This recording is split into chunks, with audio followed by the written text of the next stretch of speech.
भारत गौरव आचार्य श्री पुलक सागर जी गुरुदेव के प्रवचन और धार्मिक कार्यक्रम देखने एवं सुनने के लिए जिन शरणम मीडिया चैनल को अभी सब्सक्राइब करें और बेल आइकॉन पर क्लिक जरूर करें। आज का जो मंच है, आज की जो सभा है, ये किसी धर्म संप्रदाय विशेष की सभा नहीं है। ये मत सोचो कि आज यहां पर कोई जैन संत प्रवचन कर रहे हैं। ये सोचो कि भारत माता के सपूत अपनी बात भारत माता के चरणों में रख। ये कोई सांप्रदायिक मंच नहीं है, कोई धर्म का मंच नहीं है। हिंदुस्तान बैठा हुआ है।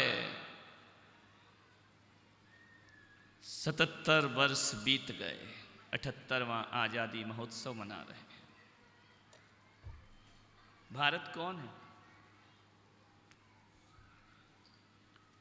कौन है भारत? एक जमीन का टुकड़ा, एक भूखंड?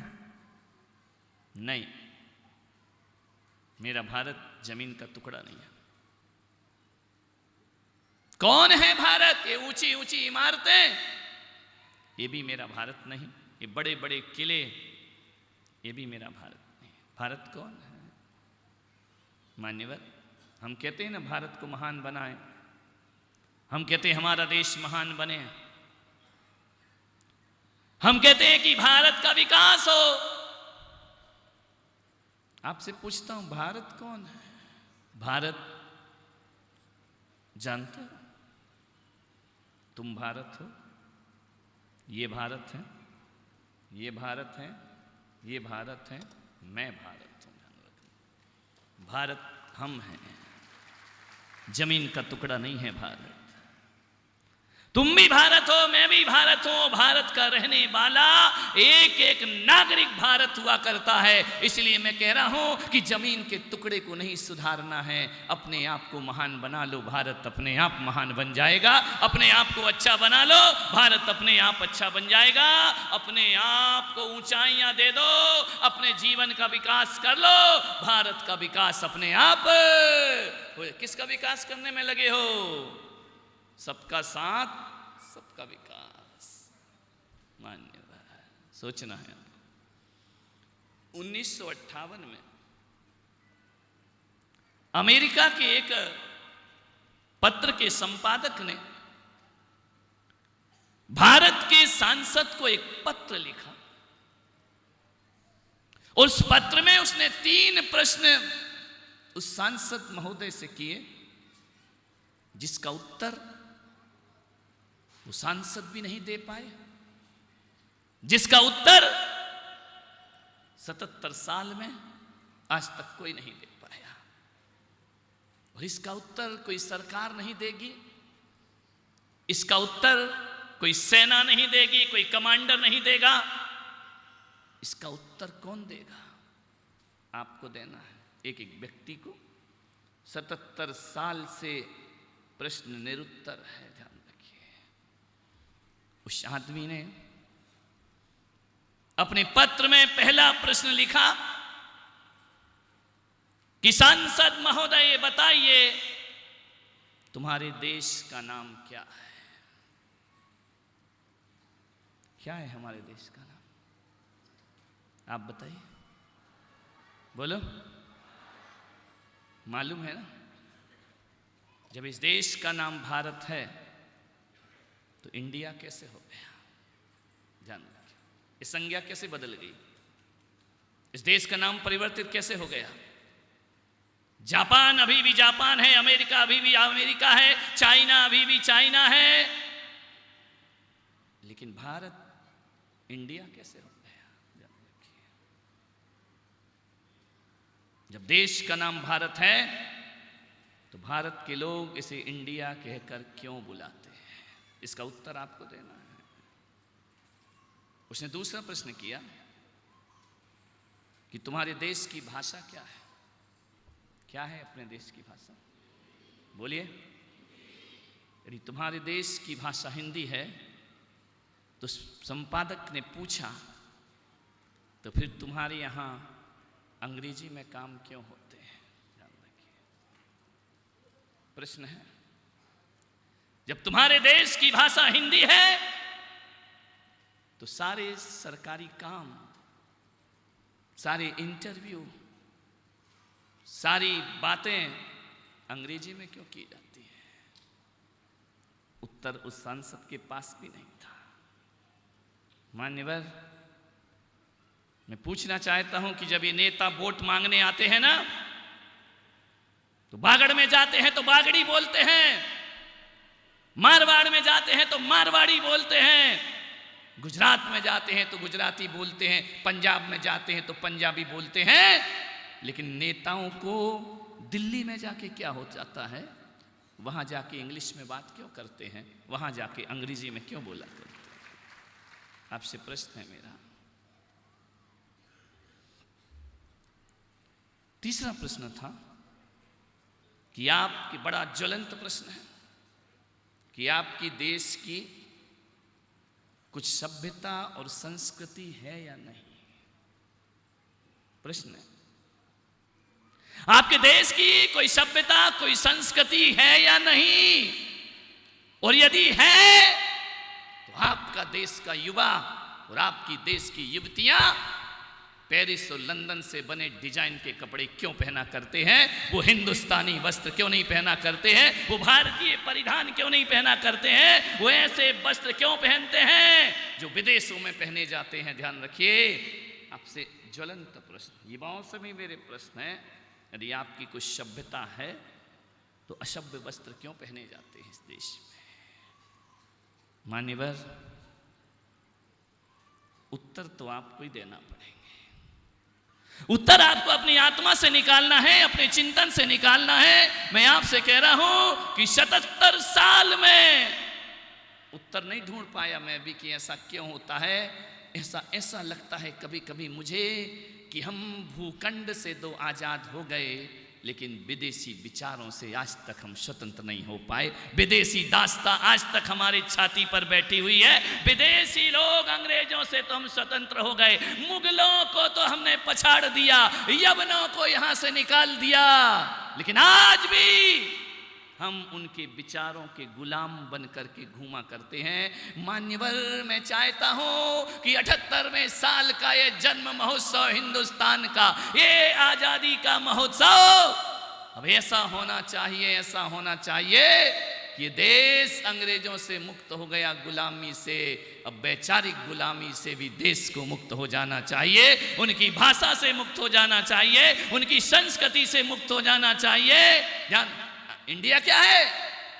अंग्रेजों की दी गई एक गाली। ध्यान रखना, अभी बोला गया ना कि भारत को भारत बोलो, और मैं भी आपसे कहता हूं मेरे भारत को भारत ही रहने दो, मेरे भारत को इंडिया बनाने की कोशिश मत करो। ध्यान रखिए, मेरी चिंता है। अंग्रेज चले गए, अंग्रेजी छाती पर छोड़कर चले गए। आप सोचते हैं कि जब तक 2-4 फर्राटेदार इंग्लिश ना बोली जाए तब तक वो पिछड़ा हुआ आदमी माना जाता है, बैकवर्ड आदमी माना जाता है, इसको कुछ नहीं आया करता है। मेरे भाई, ध्यान रखना, निवेदन है, भाषा हमारी जुबान होती है, और मैं पुलक सागर कह रहा हूं कि जो आदमी अपनी जुबान का नहीं हो सकता वो अपनी जमीन का भी नहीं हो सकता है। ध्यान रखिए, अपनी जमीन को संभालना है तो जुबान को भी संभालना पड़ेगा। कहां गए वो रंग दे बसंती चोला, इंकलाब की भाषा? कहां गई वो सरफरोशी की तमन्ना? अब हमारे दिल में है, देखना है जोश कितना बाजुए कातिल में है। ध्यान रखना, वो हमारे देश की भाषा शौर्य की भाषा हुआ करती है। मैं चाहता हूं, ये बड़ा अफसोस है मुझे कि आजाद भारत में एक दिन हिंदी दिवस मनाया जाता है। धत्तरे की, यहां तो रोज रोज हिंदी दिवस होना चाहिए, यहां तो हिंदी ही हमारा जीवन होना चाहिए। एक दिन हिंदी दिवस, सोचिए, क्या अंग्रेजी व्यापार की भाषा हो सकती है? वैश्विक भाषा, व्यापारिक भाषा है। जब व्यापार की भाषा हो तो अंग्रेजी बोली जाती है, देश मुल्क की भाषा हो तो उर्दू बोली जाती है। एक बात याद रखना ऋषभदेव वालों, कि मुल्क की भाषा हो तो उर्दू सलीके की भाषा बोली जाती है, लेकिन जब दिल की भाषा हो तो केवल हिंदी बोली जाती है। हिंदी जुबान है, दिल की जुबान है। हिंदी किताबों की जुबान नहीं, हिंदी दिल की आवाज हुआ करती है। हिंदी हमारा दिल है, भाषाएं हमारी माता है। एक आदमी ने बोला, हिंदुस्तान में फिर इतनी सारी भाषाएं, अलग अलग प्रांत हैं, अलग अलग भाषाएं हैं, बोलियां हैं, कोई बात नहीं, तो क्या आप मराठी को अच्छा नहीं मानते? क्या आप गुजराती को अच्छा नहीं मानते? महाराज, आपका जन्म हिंदी प्रांत में हुआ है तो आप हिंदी को अच्छा मानते? मैंने कहा नहीं, मैं सब भाषाओं का सम्मान करता हूं। मेरे देश में जितनी भाषाएं बोली जाती हैं मैं सबका सम्मान करता हूं और सबको माता का दर्जा दिया करता हूं। चाहे राजस्थानी हो, गुजराती हो, मराठी हो, मलयालम हो, कन्नड़ हो, ये सब भाषाएं मैं इन्हें माँ के समान समझा करता हूं। लेकिन एक बात ध्यान रखना, ये सब भाषाएं मेरी माँ हो सकती हैं, लेकिन हिंदी मेरे भारत माता के माथे की बिंदी हुआ करती है, ध्यान रखना। वह सौभाग्य है, वह सुहाग है भारत माता का मान। और एक बात याद रखना, ये बड़े बड़े समारोह करने से भारत माता बड़ी नहीं होती मेरे भाई। भारत माता बड़ी तब होती है, माँ बड़ी तब होती है जब बेटे बड़े होते हैं, ध्यान रखना। ज्यों ज्यों बेटे बड़े होते हैं त्यों त्यों माँ भी बड़ी होती चली जाती है। और आपसे मेरा निवेदन है, सोचिए, विचार करिए, कॉन्वेंट के दड़बे में पढ़ रहे हैं आपके बच्चे, मिशनरियों में पढ़ रहे हैं आपके बच्चे, अंग्रेजी माध्यम से पढ़ रहे हैं आपके बच्चे, क्या सीखेंगे वो? क्या आता है उनको? विचार करिए। मैं सोचता हूं कि ऐसा होना चाहिए कि हमारे देश में हर काम और हर पढ़ाई हिंदी में होना चाहिए, ध्यान रखना। हस्ताक्षर हिंदी में होना चाहिए, पढ़ाई हिंदी में होना चाहिए, इंजीनियर बनो तो हिंदी में होना चाहिए, डॉक्टर बनो तो हिंदी में होना चाहिए, तब इस देश की भाषा महिमा मंडित होगी। मान्यवर, अंग्रेजी हम पर हावी, कभी ख्याल किया, कई विचार करना। मैंने देखा है स्कूलों में, जब हम स्कूल जाते हैं तो वर्णमाला पढ़ाई जाती है हिंदी में और स्वर व्यंजन पढ़ाए जाते हैं। अंग्रेजी में पढ़ो तो वहां भी वर्णमाला होती है, अल्फाबेट होते हैं। लेकिन एक बात ध्यान रखना, मैंने बहुत सोचा, हिंदी जब पढ़ते हैं ना तो आ से अनार पहला लेटर, आ से अनार, अंतिम कौन सा होता है? नहीं गए क्या स्कूल? ज्ञा से अंग्रेजी को जरा ध्यान दो, A for Z for zebra, यानी बोलो जेब्रा यानी क्या होता? अंग्रेजी गधा।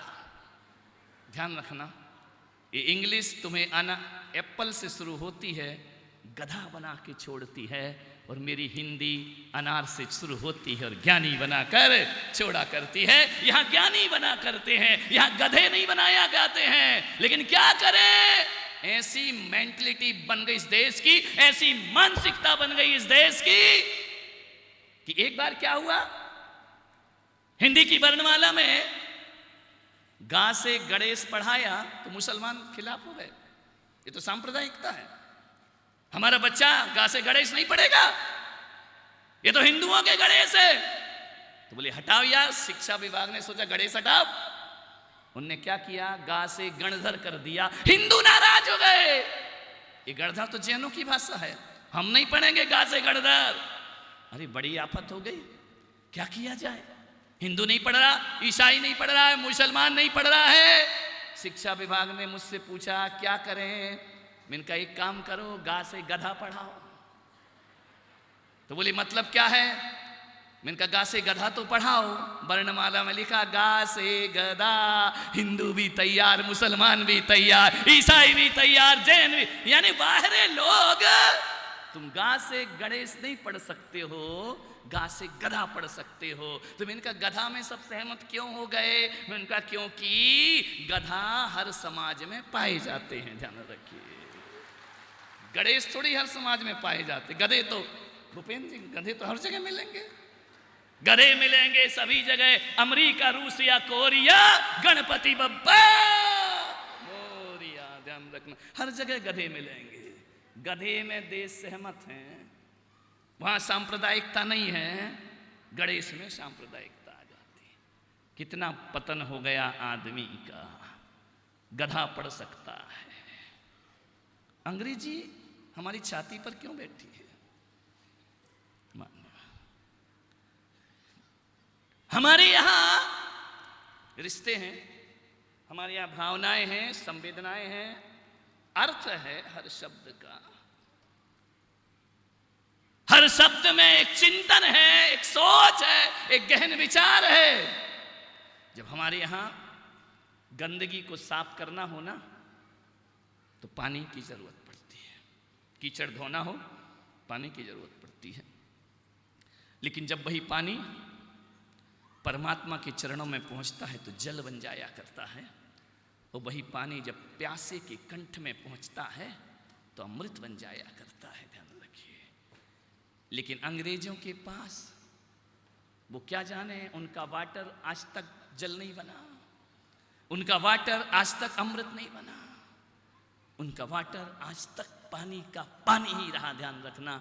मान्यवर, हमारे शब्दों में जान है, हमारे शब्दों में प्राण है, हिंदी के अंदर रिश्ते हैं, संवेदनाएं हैं। वहां के हालात देखो तो ये हालात हैं कि मामा भी अंकल होता है और चाचा भी अंकल होता है, अपना भी अंकल होता है और पड़ोसी भी अंकल होता है। उनके पास रिश्ते नहीं है मेरे भाई, अंग्रेजी के पास अंकल के अलावा कोई नहीं है। लेकिन हमारे यहाँ लाड करने को कोई मामा होता है तो प्यार करने को कोई चाचा हुआ करता है, पैसे देने को कोई फूफा हुआ करता है। ध्यान रखिए, हमारे यहाँ संबंध हैं, हमारे यहाँ भावनाएं हैं, वहां तो सब अंकल, और अपना देश अंकल चिप्स खाता है, ध्यान रखना। मान्यवर, सोचिए, विचार करना है आपको। जुबान पर गौरव प्रदान करिए। हिंदी दिल के आसपास की भाषा है,